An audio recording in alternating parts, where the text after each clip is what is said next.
Lokasi pemirsa masih digerebek. Maraknya peredaran narkoba di wilayah Sumsel.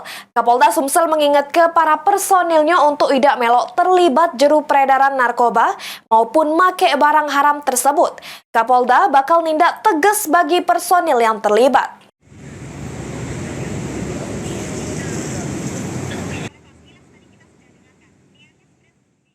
Kepolisian terus berkomitmen memutus mata rantai peredaran narkoba, termasuk di wilayah Sumsel yang makin hari makin marak.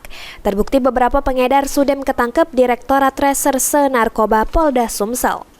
Komitmen tersebut terus digencar ke Kapolda Sumsel dengan menggagal ke upaya penyelundupan yang dilakukan oleh bandar lewat darat maupun laut.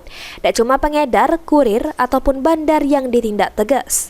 Kapolda Sumsel juga mengingatkan para personilnya untuk tidak terlibat jeru peredaran narkoba maupun terlibat jeru memakai barang haram tersebut.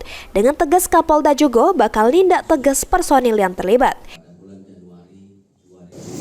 Bahwa saya secara internal di Polda Sumatera Selatan,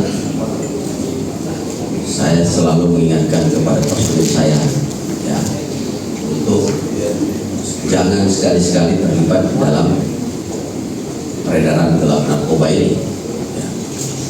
Jangankan jadi pengedar, jadi pengguna saja pasti saya akan tidak tegas. Kalau tahun lalu, rilis akhir tahun lalu, teman-teman melihat sejumlah anggota Polri yang di PTDH itu sebagian besar adalah terlibat narkoba. Diketahui sepanjang tahun 2024 kemarin, Polda Sumsel sudah melakukan pemecatan terhadap beberapa personil yang terlibat jeru peredaran narkoba. Mulyadi, PAL TV.